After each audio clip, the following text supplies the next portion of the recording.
oral diseases are amongst the most common health problems globally, impacting millions. India has a dismal track record when it comes to oral health and dental health. Gum disease, tooth loss, and even oral cancers have become increasingly prevalent. The World Health Organization says that 95% of Indians have dental caries. आजकल काफ़ी सारे toothpaste है, charcoal based toothpaste, salt वाले toothpaste. तो क्या ये सब सच में है कि it's just marketing gimmick? Without creating controversy, I would like to say marketing gimmick. बहुत सारे पेशेंट्स आते हैं कि हम तो रोज नमक घिसते हैं, फिर क्यों ये प्रॉब्लम? कई बार वो ही कल्प्रिट होता है। टूथ क्लीनिंग करवाते हैं, जब आपके दांत को घिस देते। स्केलिंग से आपकी गम्स की हेल्थ बेटर होती है और दांत को गिरने से बचाने की प्रोसेस। ऐसा क्यों होता है कि आपके गम्स में से ब्लीडिंग होती है? गम्स की डिजीज प्रिवेल कर जाती है तो फिर ब्लीडिंग बहुत कॉमन है। सो बैड ब्रेथ भी एक बहुत प्रिवेलिंग प्रॉब्लम है। आजकल की यंगस्टर्स हमें बहुत मिल रहे हैं। डेंटल फ्लॉस यूज करो। ये चीज़ें अगर कंटिन्यूस करोगे तो शायद आप रूट कैनाल तक नहीं जाओ। आपको कैलेंडर मार्क करना पड़ेगा कि मेरे को हर साल एक डेंटल चेकअप करना है। बच्चों को कौन सी एज के बाद उनको ऐसा डेंटल विजिट करवाना ज़रूरी है? पीडियाट्रिक एकेडमी तो ये सजेस्ट करती है जब बच्चे का पहला दांत इरप्ट होता है उससे एवरी 6 मंथ्स उनको डेंटिस्ट को विजिट करवाना चाहिए। अब हमारे देश में 10 साल का बच्चा अगर पहली बार आ रहा है so we feel privileged. Problem ये है कि बच्चे अवेयरनेस चेकअप के लिए नहीं आते, बच्चे दर्द लेके आते हैं। And this is a very small step but एक पेरेंट करेगा, this is going to help the entire future. उसके लिए बाहर की कंट्री में जाके अगर डेंटल ट्रीटमेंट कराए तो पता चलेगा कि एक्चुअली इंडिया में डेंटल ट्रीटमेंट्स बहुत रीजनेबल अमाउंट में आते हैं।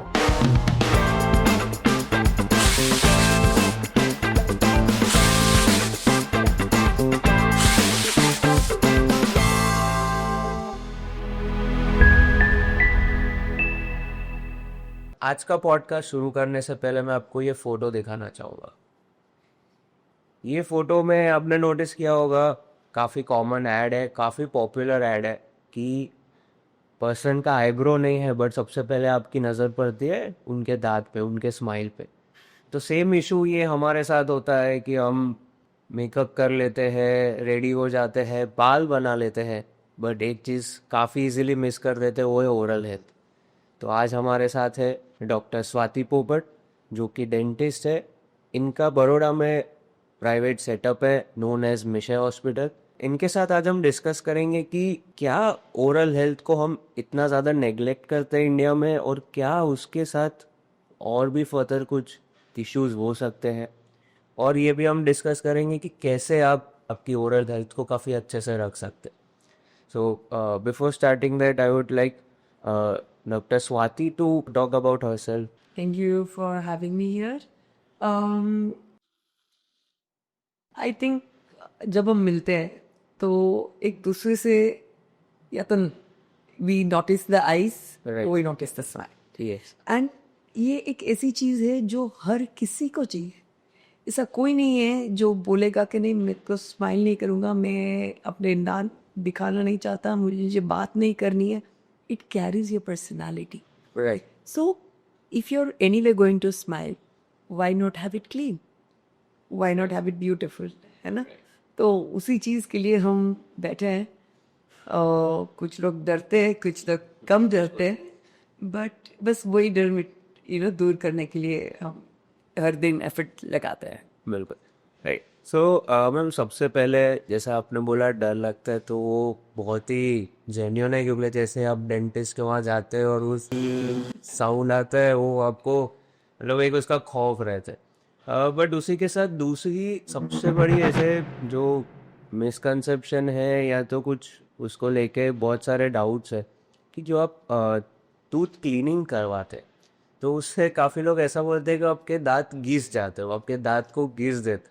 तो क्या वो सच है कि आपका क्लीनिंग प्रोसेस कुछ अलग होता है? जो क्लीनिंग का प्रोसेस है जो हम डेंटल स्केलिंग बोलते हैं, बिलीव मी दांत को पीस नहीं सकते। अच्छा। वो आपके दांत के ऊपर जो कचरे का लेयर बना हुआ हाँ। उसको गिरा देता है, उसके अलावा उसका कोई रोल नहीं होता। वो जो लेयर होता है over time, soft food becomes a hard layer of calculus. वो प्लाक और कैलकुलस को रिमूव करता है. वो लूजन नहीं कर सकते दांत को, वो हिला नहीं सकते दांत को, वो जगह क्रिएट नहीं कर सकते. बल्कि एक्चुअली कई लोग को वो तकलीफ महसूस होती है, विच इज़ जेन्युइन, कि इतना सारा कचरे के लेयर्स लेके आते हैं वो. और वो दांतों के बीच गम्स के बगैर वो कचरे जमे हुए लेके आते हैं. अब हमको जो क्लीनिंग करना होता है उसमें वो कचरा निकाल देते हैं. तो उसके बाद उनको लगता है कि अच्छा दांतों के बीच गैप्स हो गए, बट वो गैप्स क्रिएटेड नहीं है बिकॉज ऑफ वो ऑलरेडी प्रेजेंट थे, कचरे से भरे हुए थे. तो और हमने सिर्फ क्लीनिंग किया हुआ था. It is a simple Diwali का deep cleaning but of the mouth. तो जो नहीं चाहिए घर में वो हम जैसे निकाल देते हैं, वो जो नहीं होना चाहिए माउथ में वो हम निकालते हैं. इनफैक्ट स्केलिंग से आपकी गम्स की हेल्थ बेटर होती है और दांत को पूरे गिरने से बचाने की ये process.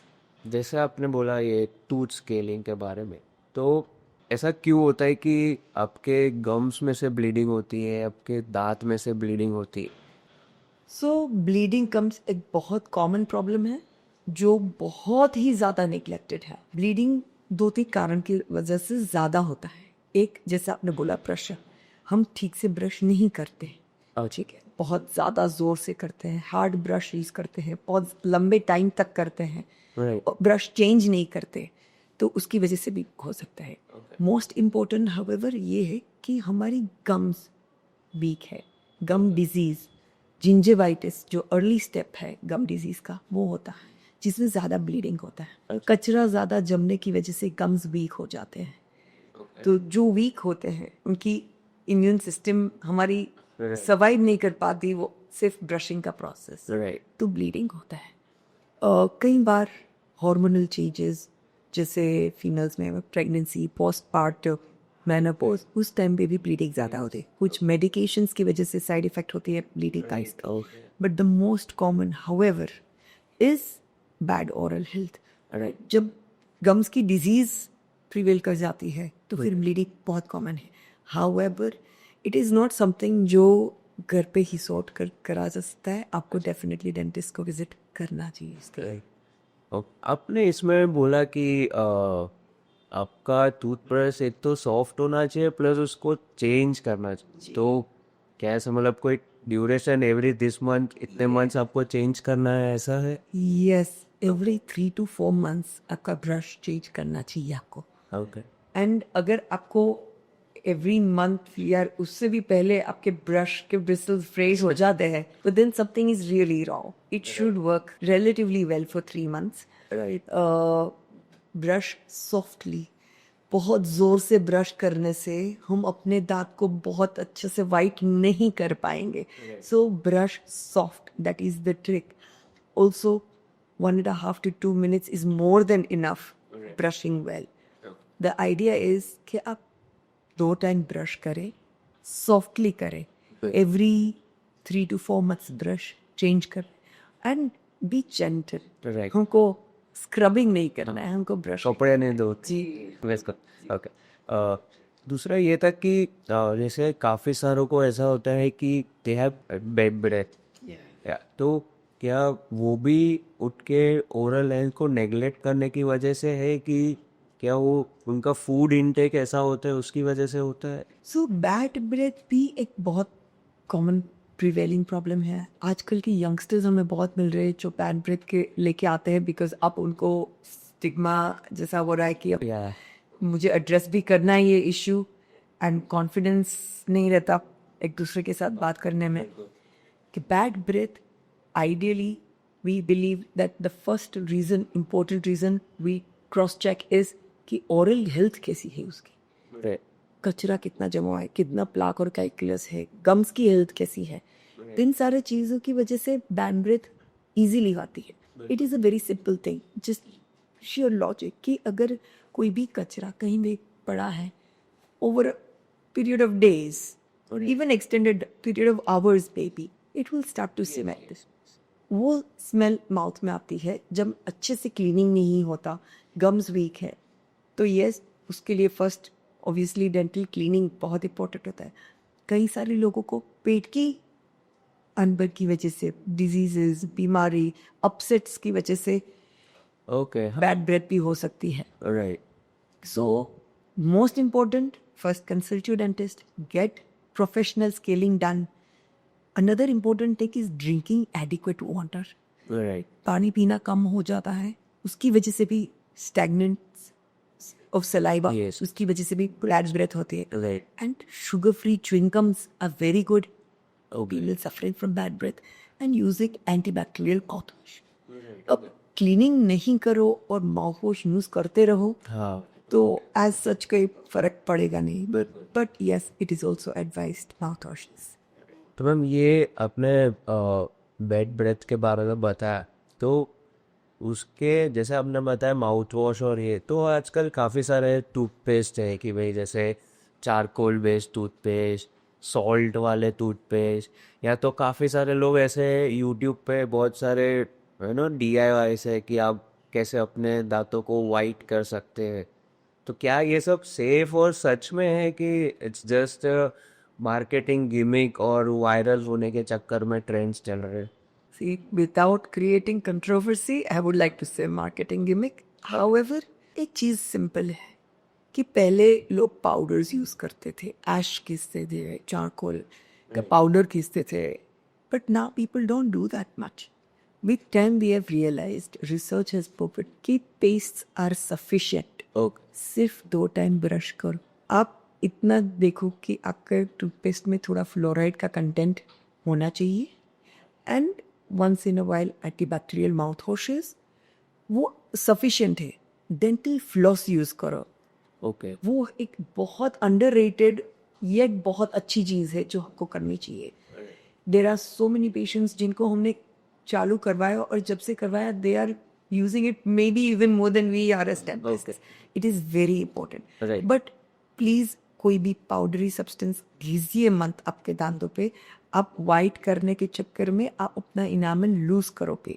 So definitely not advice कि आप कोई भी चीज़ घिसो, स्पेशली नमक. बहुत सारे पेशेंट्स आते हैं कि हम तो रोज़ नमक घिसते, फिर क्यों ये प्रॉब्लम. कई बार वो ही कल्प्रिट होता है. अच्छा. तो डेफिनेटली नॉट एडवाइज. 2 टाइम अच्छे से स्टैंडर्ड पेस्ट से ब्रश कीजिए, इट शुड वर्क.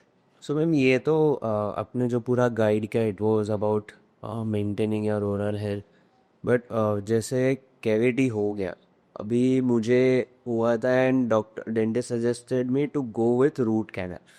बट उससे पहले उन्होंने सबसे डेंजर कैच ये दिया कि before that you have to remove your wisdoms tooth. तो मतलब क्या वो इतना हैम्पर करता है आपके माउथ को कि आपको every time if someone comes to you regarding wisdom tooth तो आपको निकालना ही पड़ता है? See, wisdom tooth is a very tricky that. Yes, कई बार उनको निकालने पड़ता है, but that is when one it is impacted, जिसका मतलब है गम्स के अंदर है. Okay. 2, it is damaging the tooth in front of it, जो आपका इम्पोर्टेंट वाइटल मोलर टूथ है, उसको अगर वो हिट कर रहा है, उसकी वजह से सड़न कर रहा है, तो यस डेफिनेटली उसको निकाल देना चाहिए. ओके. Also if it is infected, badly infected, हम उसको सैल्वेज नहीं कर पाते, तो it is better removed. We have 2 very good molars on each side Yes. of our teeth, so those are more important to save than the wisdom wisdom tooth. So अगर वो टेढ़ा है, वो इन्फेक्टेड है, वो आगे वाला इम्पोर्टेंट टूथ को डिस्टर्ब कर रहा है, तो यस उसको निकाल देना चाहिए. कई बार जब किसी को ब्रेसेस लगा रहे या दांत सीधे करवाने हैं, उनकी वजह से और विजडम टूथ की वजह से वो नहीं हो पा रहे, तो तब भी हमको उसको निकालना पड़ता है. Yes, it is a tricky procedure. It is a little difficult. Done rightly, it should not be creating a problem. But wisdom tooth कैसे कि अगर वो ठीक आ रहा है, straight आ रहा है, it is not creating any problem, we leave it there. Okay. But if it is creating a problem, better removed. Yeah. मैंने तो रूट कैनाल करवा दिया, वो दर्द सहन कर लिया, बट क्या रूट कैनाल तक ना जाए उसके लिए कुछ ऐसा है कि आप ये चीज़ें अगर कंटिन्यूस करोगे तो शायद आप रूट कैनाल तक नहीं जाओ? See, the first step कि आप रूट कैनाल तक ना जाओ और ये आप करो तो शायद ये ना आए, आपको पता ही नहीं चलना है, आपको डेंटिस्ट के पास जाना ही होगा, आपको कैलेंडर मार्क करना पड़ेगा कि मेरे को हर साल एक डेंटल चेकअप करना है। बिल्कुल। क्यों? क्योंकि जब तक आपको छोटी सी कैविटी होगी आपको दर्द नहीं महसूस होगा। बिल्कुल। जब दर्द महसूस हो गया आपको जाने से पहले ही पता होना चाहिए कि अब मुझे रूट कैनाल ही करनी होगी। राइट। सो डेंटल चेकअप्स करवाते रहो।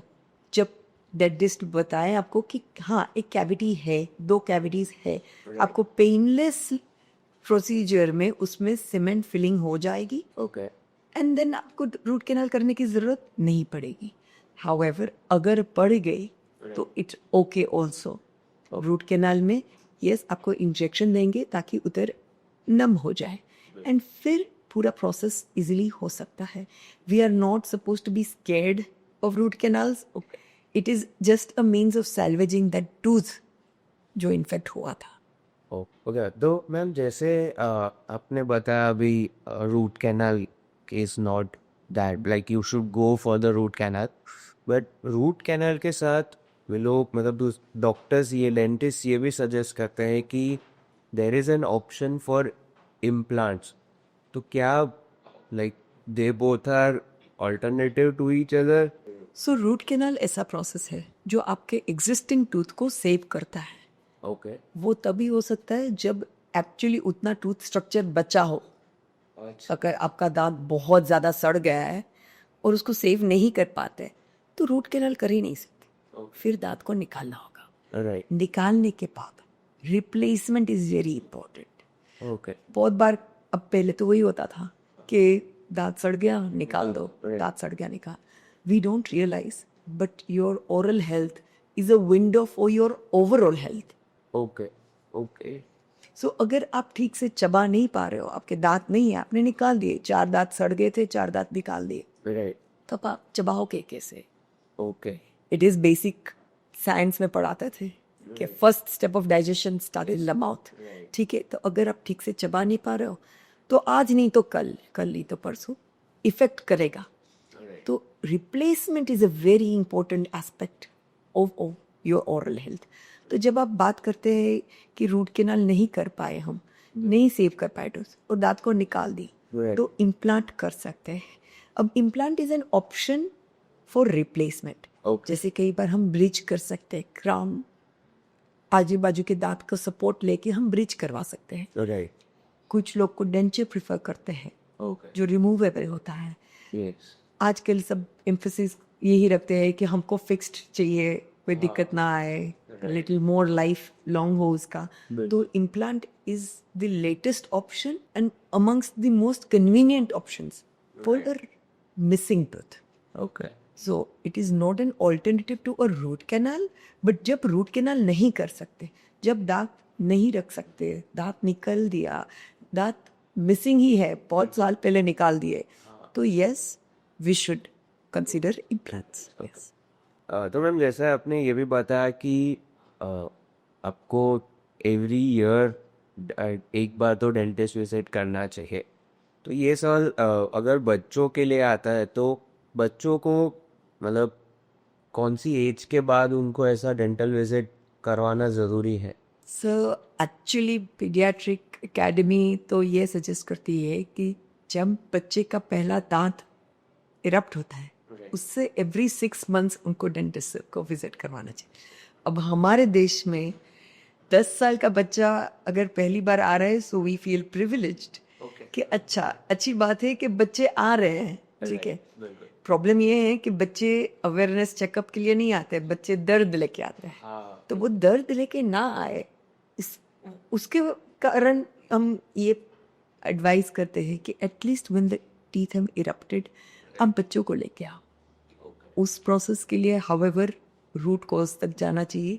Parents should stop expressing fear in front of their children.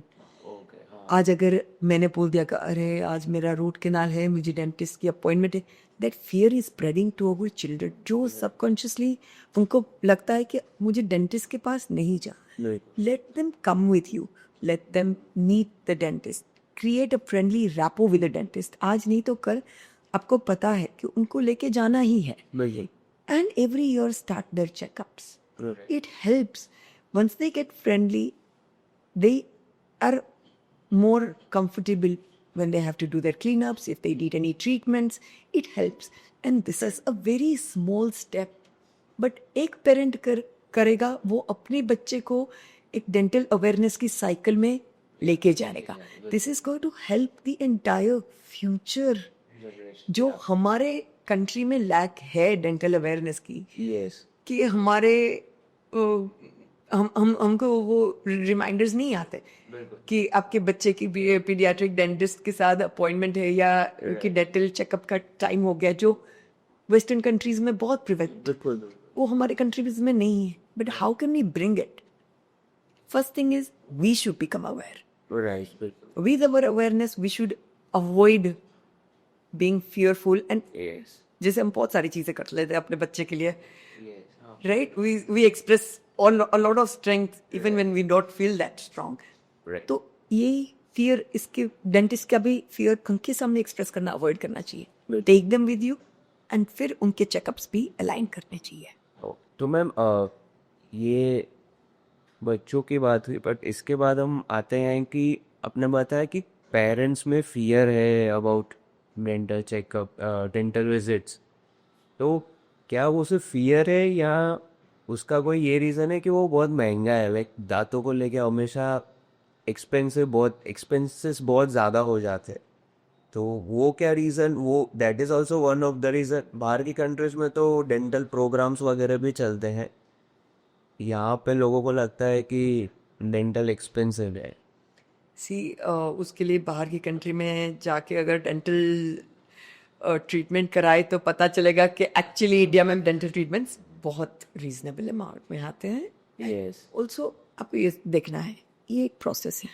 अगर आप चेकअप करवाते हो तो आपको सिर्फ कंसल्टेशन फीस देनी है, which will range from 100 to 500. अगर चेकअप करवाया और आपको क्लीनिंग करवाना है या आपको एक कैविटी भी है और आपने फिल करवा ली, तो the charges will range from 1000 to 2000 rupees. अगर आप दर्द लेके गए, आपने वेट कर लिया, आपको लगा कुछ है नहीं तो डेंटिस्ट के पास क्यों जाना, और कोई यही सोचता है, और एक दिन आपको दर्द हुआ, आप जब दर्द लेके गए और डेंटिस्ट ने बोला हाँ आपको रूट कैनाल की ज़रूरत है, रूट कैनाल के बाद कैप लगानी पड़ती है, तो the overall cost will range from 3000 to 8000 to 10,000. तब महंगा लगेगा. अब जब रूट कैनाल भी नहीं कर पाए, लाइक आई सेड बिफोर, हम दांत को सेव ही नहीं कर पाए और आपको डेंचर करवाना नहीं है क्योंकि मेरे को फिक्स्ड चाहिए, तो इम्प्लांट ऑप्शन आ गया, वो और महंगा 20,000 to 40,000 का कॉस्ट रेंज में जाएगा. Right. So neglect is expensive. Dental treatment is not. And we have to consider one thing, कि जब हम रेस्टोरेंट में जाते हैं, easily 1,000-2,000 रुपीज का बिल हो गया. बिल्कुल. It is a matter of a dinner, a lunch, जो 3 घंटे का होता है. बिल्कुल. We provide treatments which will last you for years. Right. A cement filling which will cost up to 2,000 rupees. जिसमें पेशेंट्स को गारंटी भी चाहिए, जिसमें पेशेंट्स को सब कुछ finishing, we want to make sure your tooth will survive. वही tooth आपका सेव करने की कोशिश करते हैं हम, and it is a treatment. वो ट्रीटमेंट जो सिर्फ आपको हर 6 महीने करवानी नहीं है. You should just compare it to that. एक रेस्टोरेंट में डिनर करना 2,000 रुपीज एंड आपके दांत की ट्रीटमेंट करवा रहे हो which is 2,000 rupees. What is expensive? ये 3 hours का डिनर या 10 years जो even plus जो लास्ट करेगी वो treatment. So if you look at it that way, the perspective slightly changes. You are doing something which is necessary for your body. Right? And like I said, this is the gateway to your overall health. Right.